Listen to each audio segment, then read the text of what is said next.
Hey guys, this is Tina B. And Charmaine G. We're here to talk about the messiness of life. It's ugly. And it's raw. It's real. And it's a freaking game. It's whack-a-mole. Whack-a-mole! Whack-a-mole. Whack-a-mole! Whack-a-mole. Whack-a-mole! This is us. And our gift to you. Good evening. Good evening. You know what, fellow viewers, listeners, and viewers now? Now she can finally say viewers. I know, I'm not going to get corrected. I love it. So I have to tell you, Tina walks in today, and people thought I've been at work for a few days. Like, they get surprised when they're like, "Oh, you've been here the whole time?" I'm like, "Yeah, Like, I'm actually working." But she walks in, you guys, like an angel. Oh, Look at her. Can you? it's more jellyfish-ish, No, but I'm digging it. I'm feeling it. No, she has this white flowing dress on. Her hair looked like a Charlie's Angel. It was just on I like point it. tonight. I like today. what I'm hearing. Yeah, you should feel it. And I'm not gonna lie to you. When you walk out of the house, you feel put together. You carry yourself differently, don't you? Oh my goodness, I do. I mean, when I feel good, there's like a skip in my step. Yes, you know, I'm walking a confidence. little lighter. Yeah. I'm feeling. I have a lot to be grateful for. So I get that. That's what I get. I get gratitude. I get Good gratitude you. for my life. Like, I'm so lucky I have this car. I'm so happy I have. Like, I just get grateful like that. Oh, I want to bite that. I don't know what that meant. Make a list. You do that every day, and I try to, like, in my heart and in my mind, and I get to, like, the 15th, umpteenth topic in my mind for the 15th second. My mind is 100 miles an hour at all times. Well, join the club. I've been Membership diagnosed. card's in the mail. I've been Doesn't diagnosed. go away. It seems like it gets worse. Let's with check age. in, Tina B. We're talking about what, last weekend? We stayed home because the weekend before that was lots of stuff going on. I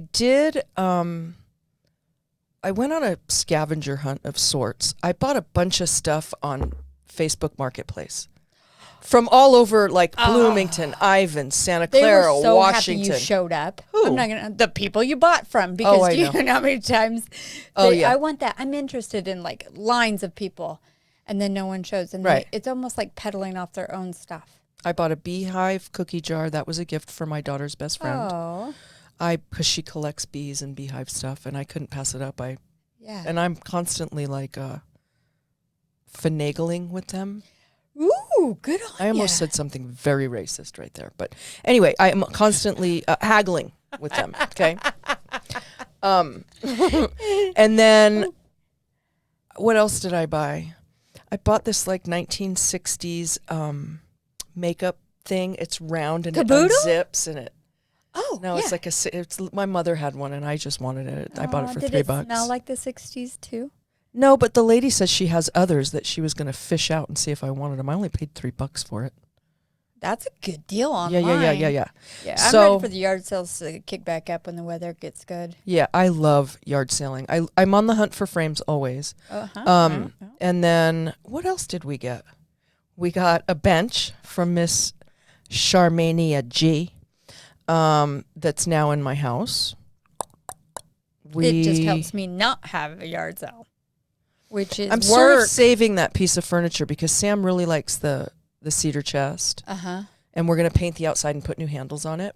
What about the reupholster? I don't know if we'll do that. I might. I have to look at. I have a staple gun. I have stuff to do that with. It's very easy. I've reupholstered that I lid know. probably like 5-10 times. I would like to do that for her. So that's a piece that. What else did I get? For crying out loud, a bunch of things. Anyways, we went scavenger hunting all over St. George and bought that stuff, and then went home and I did some drawing, which. What an was R&R lovely. kind of a weekend. Well, I did sell a dresser. I put it online on Facebook, and it literally was sold in 45 minutes and had 100 people asking after it. You priced I'm it too happy low. to say it went to a single mom, Aw. and she loved it. She was so grateful for it, and I gave her some other stuff too, because I get stuff handed to me. Miss Charmaine's very generous, and and then I pay it forward. Yeah.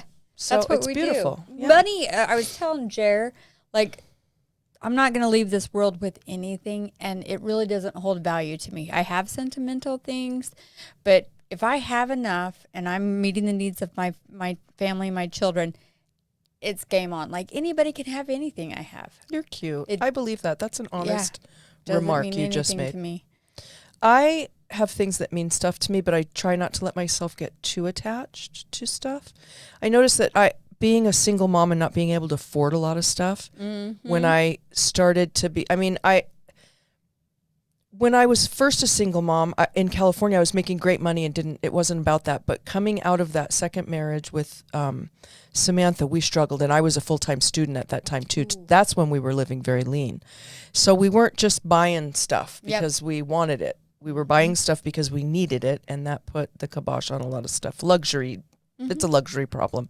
However, I really like, I can go overboard. Oh, I've always wanted one of those. I don't need it.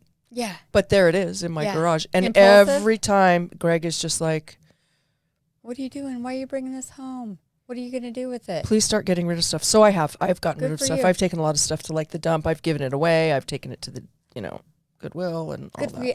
Sorry. I have lice. I don't. That was a joke. There's plexiglass right now. I know. My hair got caught up in the mic. Ladies and gentlemen, I have to admit to you, I had a pretty boring weekend, and I loved every second of it. I ended up cooking for a herd of like 12 people, and it was fun. It What was did you make? relaxing. Spaghetti. That's and easy. yeah, To it fit really was. for a lot of people. It really was. And I have this certain ingredient that I always put in, and everybody's like, I love your sauce. Like, it's amazing. Yeah. I want to know. I'll just make it for you, and then I'll just let you guess. I am Italian. There's That a is warning true. on that. That is true already. So with that being said, I actually had a friend over, and I gave her a bunch of business clothes because she has come out into the workforce, and she has raised 5 kids on her own. Nice. And she's, in that place and stage in life to where she's not put herself first in a long dang time, nor does she have the means to do it. So I said, here you go, dump. Good for you. And I didn't barely even touch my closet. This is the problem. I will admit on air, my addiction is feeling at shopping. And it's for irrelevant things. And I will give it away as soon as I buy it, but it makes me feel satisfied. When I'm sad, I buy a $5 shirt. When a little retail I'm therapy. Yeah, when I'm pissed, I'll buy a $5 whatever. If I want to congratulate myself, I want to reward myself, buy a little something. It's not over the top. It's not like out of control because I've got to raise my family too. But yeah, I always say 2 for 1. I buy 1, the other one gets 2. The other people, I got to give it away. That's nice. I've been the recipient of things throughout my life and with you. Me and too. It's really nice. It's a too. nice thing. So the other thing that happened this week, it happened last week before the weekend came up, which is probably a good segue into, I'm going to give Charmaine the stage to introduce the topic and ask me questions maybe. But I'm not taking charge. I have 0 notes.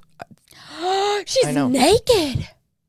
Naked on notes. I know enough about this subject that it's ingrained in my that blood. yeah, totally. Like I could Some write psychologists actually have thesis identified on it it. as a mood. I was reading on that today because it's a compilation of feelings that is a recurring thing. Okay, so tell them what it is. Resentment.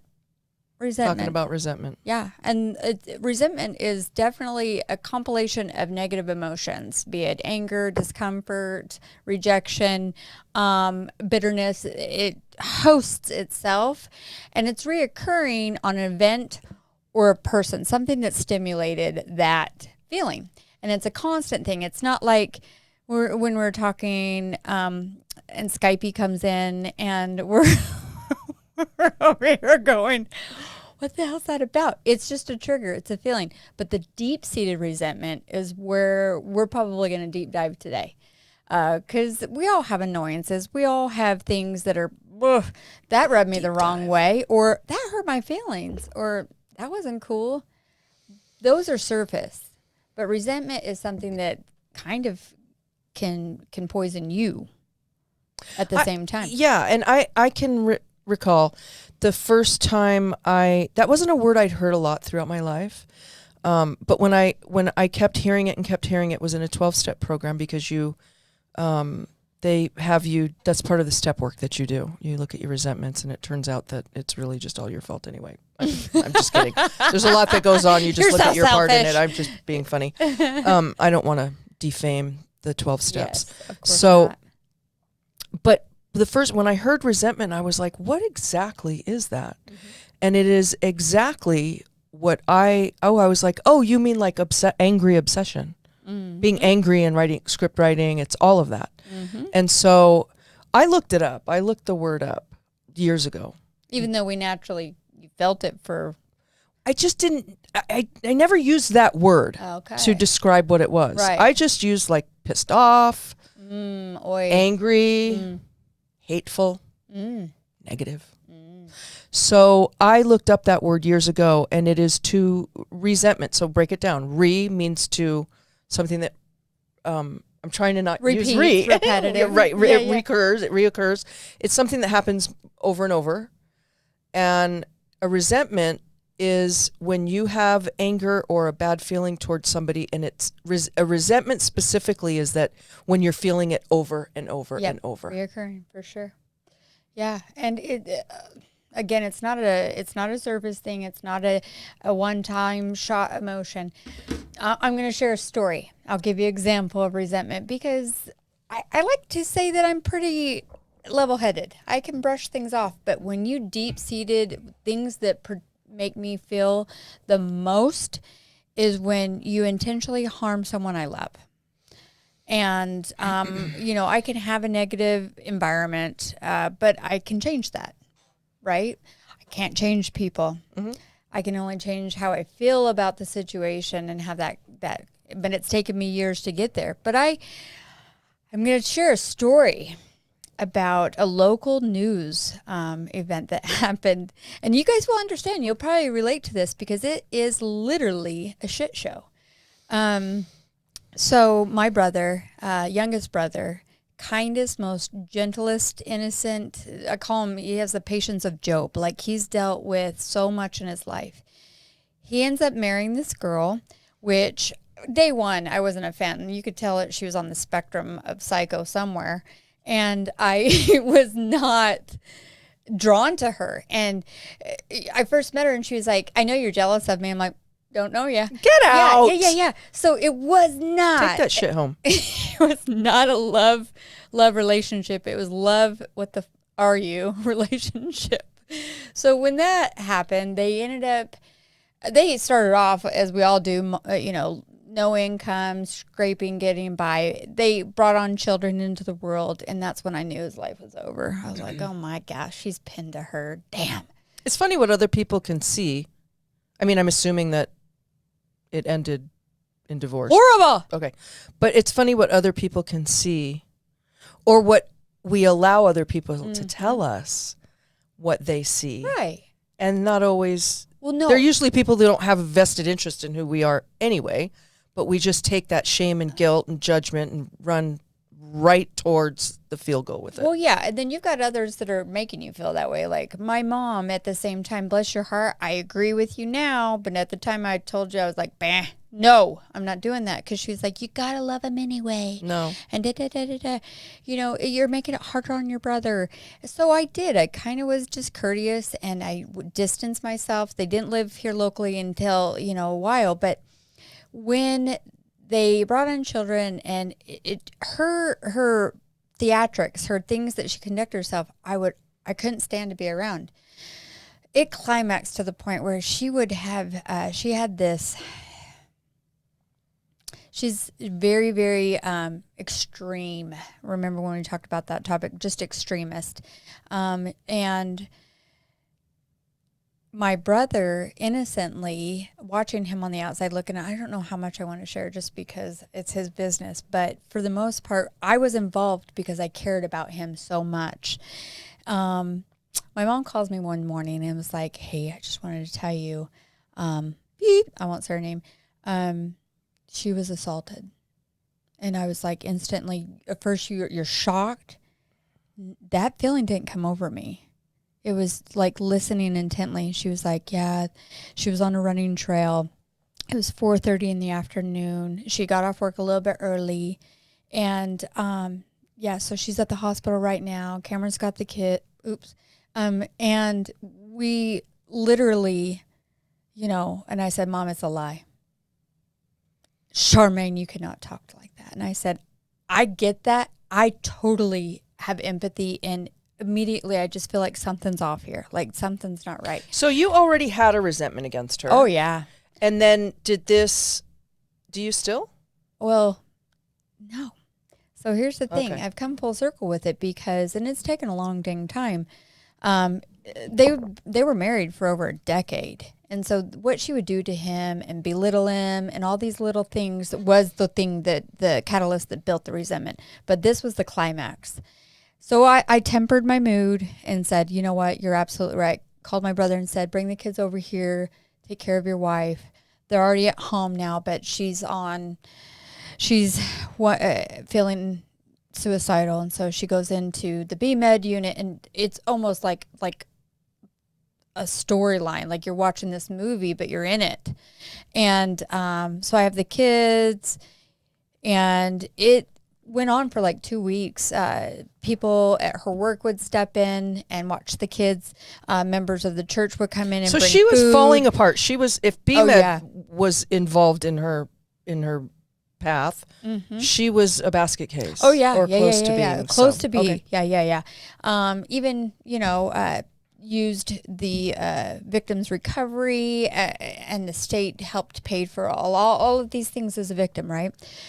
And this is in the news. This is in the local news in 2013. So I'll let you guys expand on this story if you want to. But so in the meantime, in the background, this whole thing is like hard for me to chew. I'm sitting there going, okay, just put your best foot forward, let it go, Cameron. And he just was blank. Like he was pale. He was like, he just couldn't even see straight for weeks, right?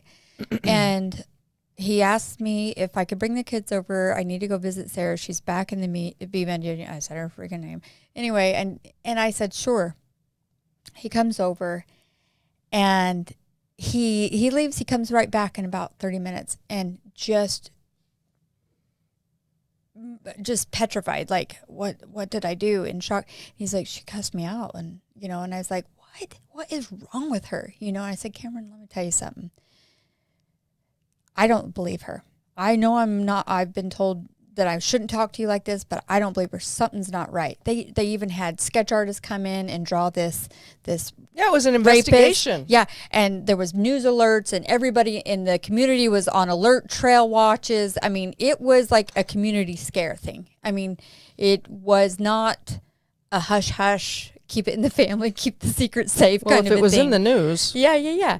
So I said, you need to go back to your house, and you need to get the laptop, you need to get into your cell phone, and you need to deep dive. Something is not right here. He was literally back in 15 minutes, pale as a ghost, sheet white, and was just like, oh my gosh. And I said, what? And he goes, I think I've just barely started, but like she was having an affair. She responded to all these ads with people on Facebook. And I mean, it just propelled into like this big, huge thing. And I just looked at him and I said, you've got to call the detective, because. So she was cheating on her husband and claimed that it was an assault, to hide it. The scent off the path, She I got that made one. up a lie. Oh, but it gets worse. Not only did she make up a lie, she beat herself up. Okay, when she showed up to the hospital, she had wounds I would never do that. Lacerations, Just so you and her hair. I mean, this is what I'm trying to tell you. It's not normal behavior. So when it was identified that this was farce, that's when the shit hit the fan. She came out of the hospital and ruthless. I mean, and he was just drowning, keeping his head above water, having to take care of the kids. She showed up at his work, and they worked and talked to the local bishop, and he decided that he'd work through it, and then it gets worse. And in this meantime, I'm like, I don't ever want to see her again. I never want to see her again. So this spanned over probably is still a 2-year period after this alleged rape, using the victim's money, $30,000 in debt of restitution they had to pay back, right? And all of this time, and people that she worked with lied to over and over and over again. This is a horrible person. Yeah, horrible. Well, I shouldn't say horrible. Oh, This no, is a I'm okay with person- that. Thank you for your support. This 'cause is a person who is, when you kind of back away from it, it's very personal to you. I'm just on the outside listening. Yeah. That's a sick, mentally abusive, and mentally distressed person. Yeah. The way that she could work it out in her mind to justify and say it's okay, and every day, every step of the way, and every hand that was given to her, I looked back at it and I just thought, I'm sick. Like, I'm sick to have been a part and knowing that, and my brother's involved, my niece, my nephew. And like I said, they stayed together. There was more other events that were worse than that. Okay. But it had to come to a point I don't where like her. it had to come to a point where we were able to just support him, because this was his choice. I couldn't even come to holidays. I told my mom, if she's there, I'm not.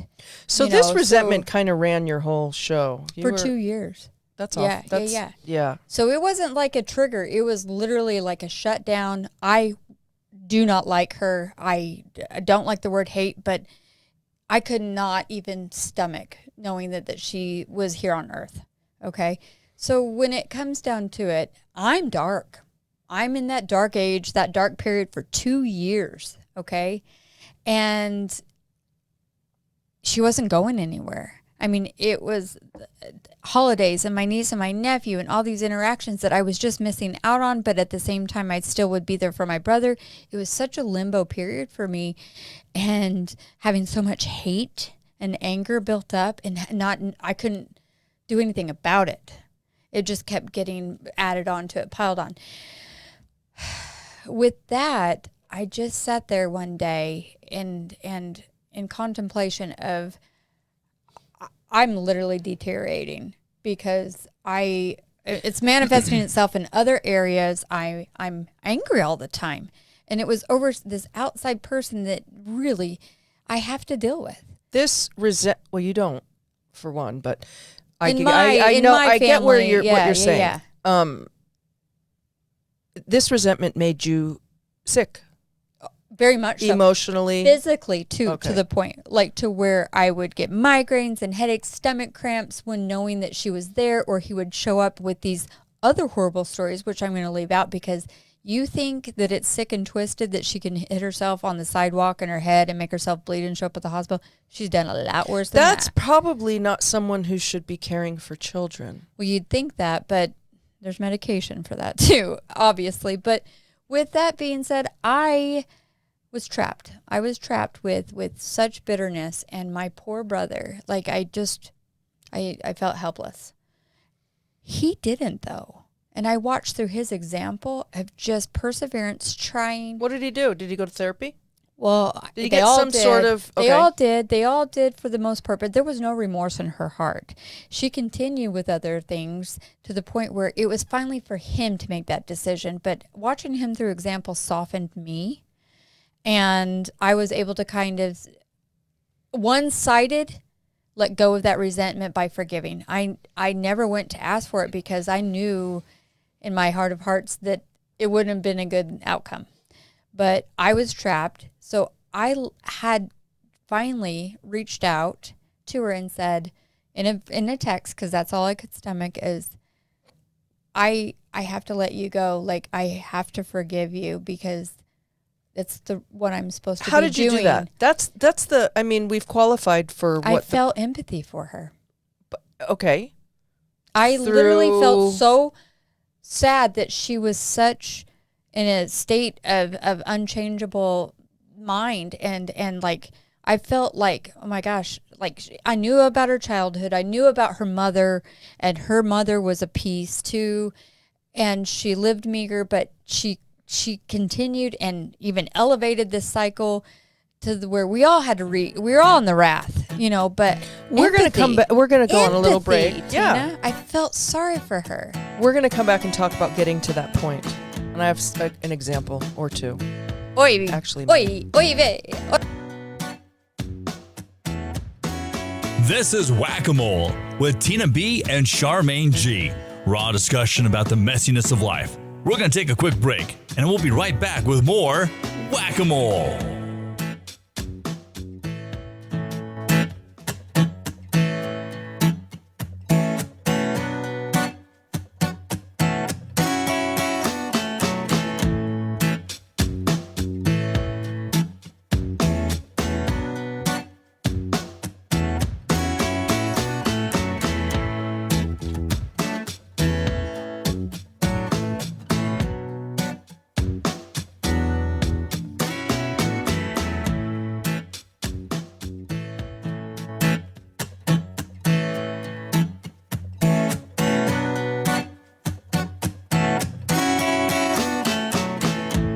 We welcome you back to Whack-A-Mole, raw discussions about the messiness of life. Now, here are your hosts, Tina B and Charmaine G. Hello. Hi, guys. we're back talking about. Go ahead. No, I seriously just want to jump in because I feel so vulnerable right now, and I feel like maybe Jump in. You've been talking the whole time. I know. I'm afraid though that I'm gonna get my mom after me after this, but darling. I'm not weighted. I feel weighted down even talking about this part, just because I can't live like that. That's just all I want to say to the viewers. Apologize, because we're gonna ramp it back up, but if it's really important to you and if it's something that you've battled with, it's real. It's real, and working through it is a constant thing. So thank you for my time of that experience. You're welcome. Sharing it. So I spoke to my father a couple of times this last week, and I, for the listeners, I have had a back and forth relationship with my father. We've been estranged often. My 54 years of life has just been back and forth. You guys know the way I grew up, and there was separation, like coast to coast separation when my parents split up, and I didn't see my dad a lot. And there was just a lot of issues, a lot of stuff that they had going on.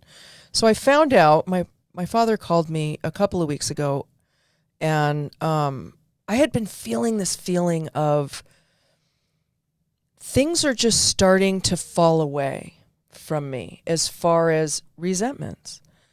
And I wasn't necessarily holding on to resentments as much as I was putting up a gigantic guard to not be, but I'm conflicted because the resentments I have against the members of my family, not my little family, we're good, but my family my family of origin, the people that that I grew up with, they had their own set of issues, as we all do.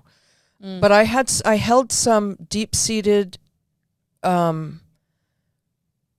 resentment towards my dad. But then as the years have gone by, it has sloughed off a lot. There is, we've gotten to almost the very core of it. So a lot of the stuff that was oh, he did this and that and this and that, a lot of it peeled away. But I was left with this core, do I trust him, I guess. Am I willing to trust him? Yeah. What work has he put into it for it to not happen again? All of that.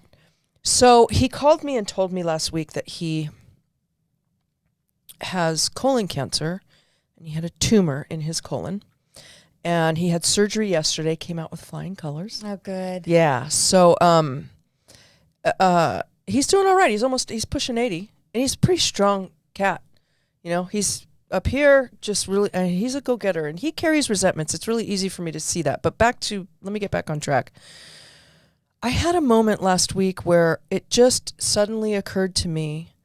It's occurred to me a lot, but I followed it up with, it came from my head and went down into my heart and into my tummy, where I was able to take some action and ask for what I wanted and what I didn't want without feeling bad and guilty about it. To work through? Yes. I used to think, and I was grown up to believe, that your family is your family. You're not allowed to abandon them. Okay? on many levels. On the littlest of level, like leaving your sister at the park. I think I did that one. To a bigger level where you know, and I always went back. And some people, you know, I went back to that stuff, and I kept setting myself up to continue to be hurt. And I was like, why am I doing this? Okay. So when my dad called me and told me that, I sat with it for a little bit. And then somewhere, I guess last Thursday, he called me. No, I called him. None of that matters. I called him. It does, because I reached out to him. And I just started bawling. I mean, I was hysterical. And every resentment that I had concerning my father is gone. Wow. Yeah. Not like poof, gone. I mean, the stuff still happened. The what I had to do to get through it is still there. But I've done a lot of work, and there were a lot of times where I was like, I've done so much work. Okay, I've done step work in Alcoholics Anonymous. They make you do the resentment list. Look it up, the 4-step. You write your resentments, the cause and effect, and then somewhere over in like the 4th column, you figure out 3rd and 4th column your part in that stuff and what we're ready to do about it, I guess. Right. And the steps that follow, yes. We could say anything we want, but it's Yeah, follow through. It is. And so I you know, my dad was always like within the top 3. I've done a lot of 4-steps and a lot of looking at my resentments, and he was always in the top 5 at least. Well, it was usually men right in that area. I wonder why. Yeah. Anyway, so there's that. And then when that happened and I started crying, and it was for 1 second, it was uncomfortable because I'm not super close to him like that right now. Yeah. And I was literally like, I was just hyperventilating. And he was like, do you want me to let you go? And I said, no.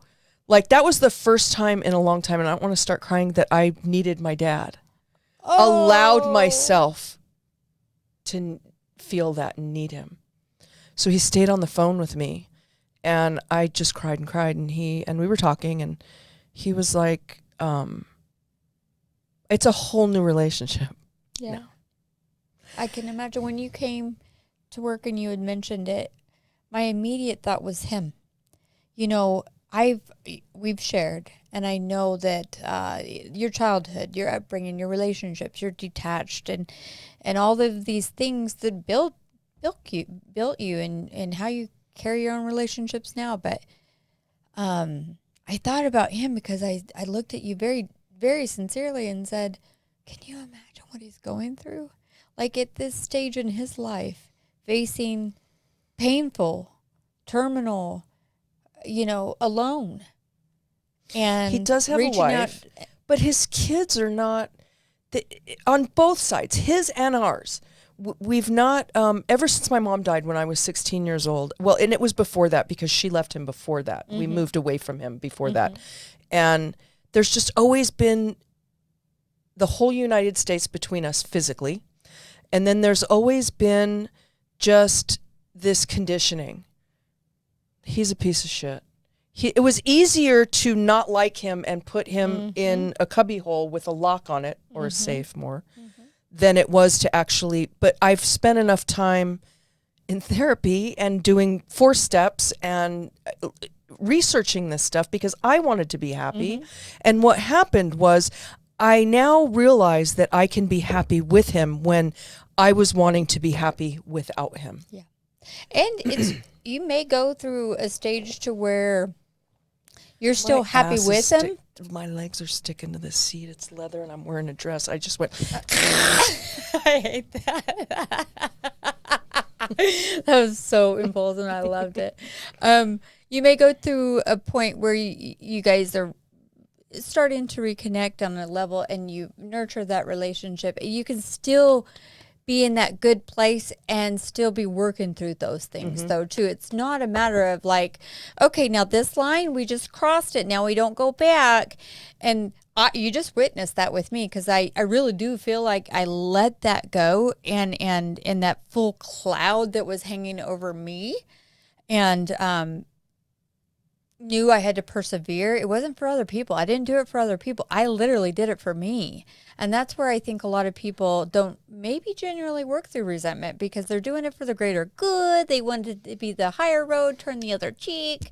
Your mom asked you to. I think we live with resentments as we live with many things because there's a payoff in it somewhere for us. What? What the heck? And I don't know. I mean, and for me, I think the payoff was just I got so familiar living with resentments, and without having knowledge of the other side of it, I that's all I knew. So there was comfort in it. As sad as that sounds, there was comfort in that. Well, you found your peace and your conclusion because you didn't have the other side to worry about.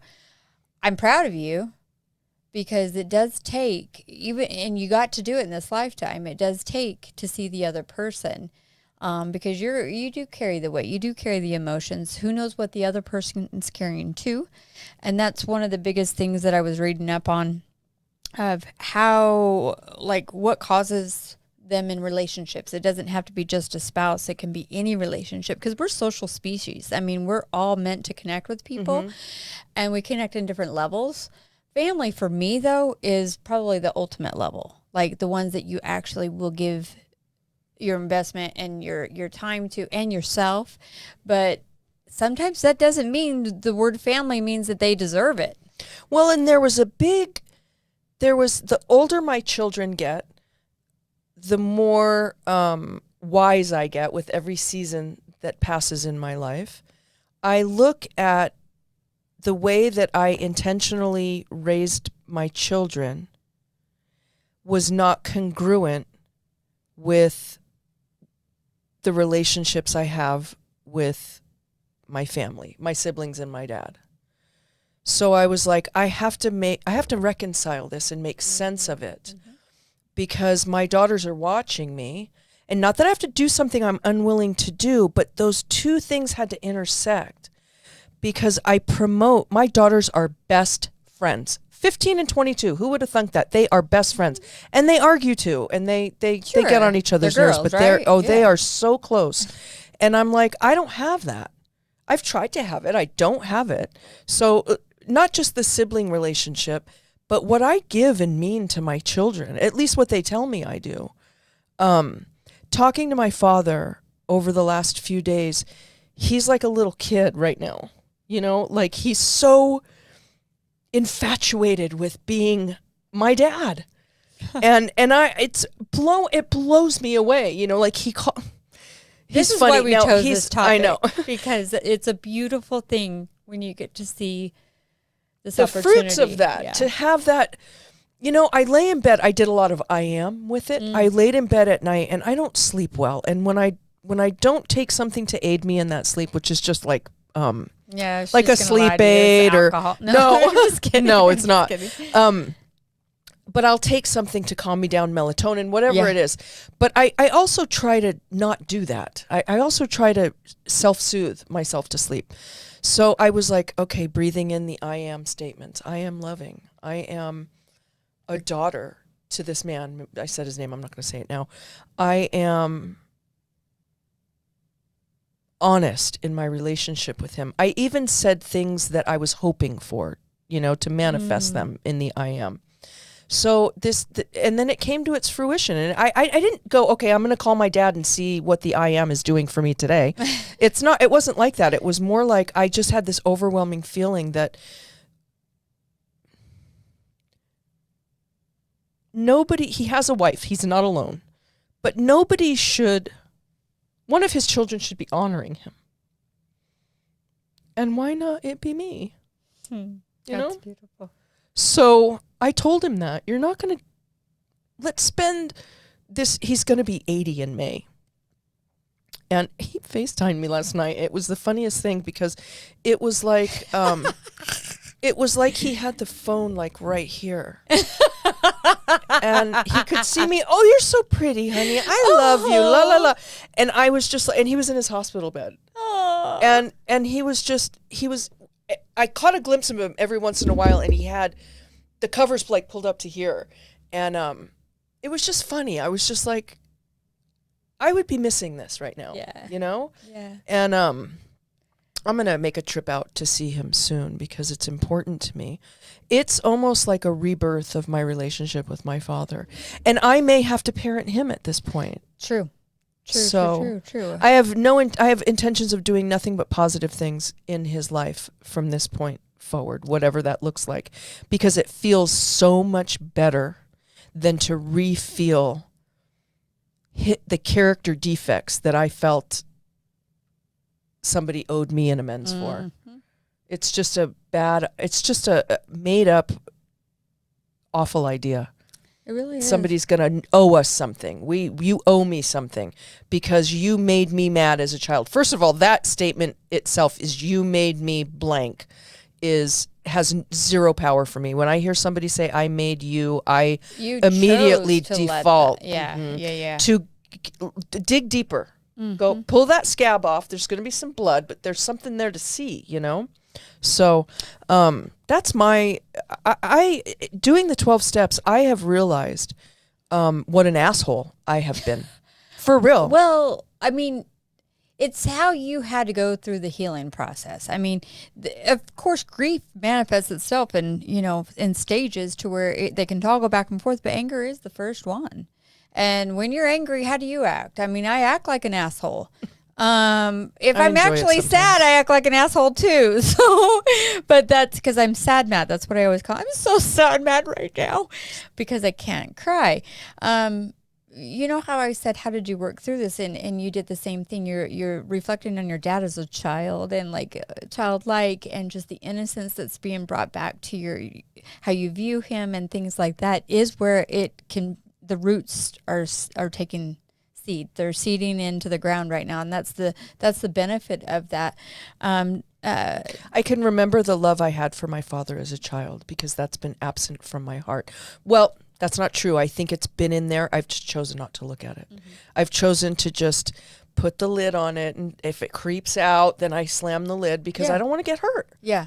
And so it's now self-preservation. It could be literally maybe you feeling like, I don't know, did you feel selfish? Like, I always felt like I'm carrying this and I am so pissed off at them. They do not deserve this. It was almost like if you look on the outside in, I represented as being selfish. Oh my goodness. Yeah, totally. You get completely consumed, self-consumed. You're taking care of your own emotions. Yes. So there comes a time when stuff starts to fall away and then there's this golden ball of truth and you're like, okay, he has feelings. I've hurt him. Like it stops being about you. Yep. And you start thinking, how can I serve this person? In this particular case, this man, my father, in the latter days of his life. How can I best do that? So now I just sit and wait for answers. And on a given day, it's just me calling him. It's me texting him. It's me just closing my eyes and sending good vibes to him, you know? Good old dad. And you know what? He's never going to forget that. And that's what he's reaching for right now. Psychologist Scott Bay, on one of these articles that I was reading. The psychologist what? Scott Bay is his name. Oh, okay. I thought you said Scott Bay. Scott Bay. Scott Bay. Scott Baio. I loved him. I crushed on him so hard. Chachi. Charles and Charles. Joni loves Chachi. I love it. How am I going to come back down off of that? I loved this quote that I was reading in the article because verbatim, it's how I feel and how I handle any type of negative buildup of emotions. I once thought of resentment as a failure in problem solving, but now I think it's a battle for empathy. Meaning I'm battling to empathize with people, meaning because I'm self-soothing, I'm taking care of myself. How can I work through this? Problem solving. Sometimes it's not logical, everyone. Sometimes your logical thinking of problem solving is not going to work when it comes to resentment. No, and sometimes the emotion is so high and hits in such a deep place that you can't see the truth. I can't see the truth. And I have to be able to confide in, like Greg, my rock star husband who grew up polar opposite of the way that I did. However, he's just like, okay, let's kind of sort through this. Let's look at this. And maybe it's not that way, Tina. Like sometimes he'll say to me, maybe it's not that way, Tina. But I'm so headstrong I and could see him so saying that. yeah, and I'm just like, I He's mean, that's asking you usually just when I to be roll my eyes. open-minded, I yeah. usually just go, like you know everything. When he knows lots of things. He really does. And I mean, I think that's his way of saying, can you look at it a different way? The 6, in all relationships, the 6 reasons resentment creeps in is number 1, always having to be right. Number 2, taking advantage of others. So when I read these out and it's not just what's happening to you, it's maybe what you're doing to other people. You know, and that's why you may be distant and not have very many people in your life. And I say this only because if you really want to grow as a person, resentment is a two-way street. And we all can project that on other people because we've had the experience. Number 3, feeling put down all the time. I mean, you can have that relationship with your boss. Your boss does not give you the accreditation, or they don't make you feel like you're valid. 4, unrealistic expectations. That Always is the freaking biggest one. And they tackle that in the steps, in the 12 and 12 and in the Big Book of Alcoholics Anonymous. I'm sorry to to yourself mention, or peddle other that. people put them on you. They talk about that at length, about having these unrealistic expectations. I expect that when I expect my husband to know when I'm hurting, but I never say anything to him. Yes. But he's so he's close a to me. genie. And He's so close to me that he goes, "What's up?" And All I'm the like, time? "I'm fine." Not all the time, but he knows when something's bugging me for sure. And sometimes I hate that he knows that, so I just go, "I'm fine. Who do you think you are?" yeah. You know, Not you getting in. don't know me. La la la la la. You're not I getting refuse to. Yeah, exactly. But there's unrealistic expectations, is expecting something to go. Well, if you are going to confront somebody or have a deep discussion, you write the script in your head. I'm going to say this, and then he's going to say that, or she, and then I'm going to say this, and then this is going to happen, and it's going And to be how just well so does that wonderful, and go? we're all just going to be in love, and it's just going to be so Yeah, great. it doesn't go that way. And then you sit down and your plan, meanwhile, God's up there going, go, quick. yeah, let's see how this one plays out. Yeah, exactly. And then it doesn't play out that way. So when you have an unrealistic expectation, it so easily leads to resentment. Oh, it does. If you let it. It is a choice. How we let other people make us feel is a choice every step of the way. I took this unrealistic expectation of the roots of how I always felt like I was trying to prove myself to my mother and things, because I wanted that validation. It was unrealistic how I was putting that pressure on me, and maybe she really wasn't doing it, but I just, that round robin, that effect that I wasn't getting. Number 5, not being heard. Also a huge one for me. Hence the podcast. I worked at a radio station for a little while in the Coachella Valley, and I loved it because I could say whatever I wanted. And if they didn't want to listen, Turn it off. they could go away. I like to think they were listening. My ego likes to think that the world was listening. And nobody was saying, it wasn't a back and forth conversation. It was just me, and I think that really comes from a lack of being heard and validated as a child. I mean, I remember, and I say that stuff and it makes me sound like I hated my parents, which I don't. No. I didn't. We just came from a different generation, and there wasn't a lot of, I just remember the kids were over there and the adults were doing adult things. You know, they were smoking and playing games and poker and cards and rummy and playing gin and talking about adult stuff. And, I'd always go under the table or buy my mom to give her a hug, and they'd be like, "Bugger off, get out of here, go over there."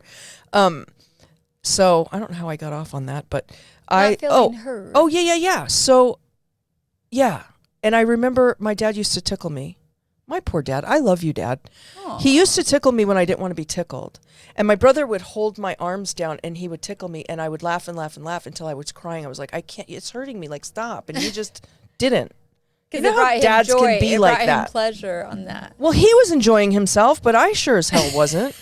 So and I remember being resentful about that. Going in the Why room and isn't he going, listening "That to me?" motherfucker." I mean, as a kid, I would say that stuff in my head. all the time. That motherfucker. Dang. Sean's not with us today. I mean, you are, but when Sean's not taking part actively. He's being the producer, which is what that is good. his function here. Yeah, is. and friend/producer, come back soon. I miss you. Here he comes. Here we go. Called me I'm scared. friend. I did. Oh, That was the softest. That's so nice. everybody look at Charmaine's hair. Go like this, Charmaine. What's wrong with it? You adjusted your thing and it just turned into this big it looked like a big bump. I look Cute. like I got the See, TDB bump. No, Yeah, you can do yeah. that. You can pull your Boy. hair away. You have that face. I need my hair to Around your face. yeah. I honestly have never give a shit.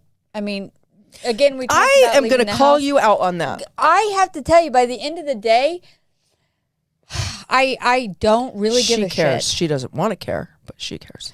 I've gotten so much better this last year to where I'm like, it is what it is. But I try. It's not like I'm not going to put effort towards it. Without going down that rabbit hole, the last and sixth thing is being late. I have to say to you, I think I'm going to be late for my own funeral. I'm not going to lie to you. You're not the only one. I wish, and I will continue to try, but I've been told by somebody that I very much care about that it's a sign of disrespect. It makes me feel like you don't respect my time. And I'm like, Totally. oh my gosh. That kind of Resentment, pisses everyone. me off when you Work pull that through out it. and throw it on the Look at table. him That as a card, ch- psh, I don't a like it. child. Empathy is the resolution. You've been listening to Whack-A-Mole with Tina B and Charmaine G. Follow us on Facebook and Twitter. Watch us on YouTube and subscribe to us on iTunes, Google Podcasts, Spotify, Pandora, or wherever you listen to podcasts. Join us next time for, well, whatever may happen with Tina B and Charmaine G on Whack-A-Mole.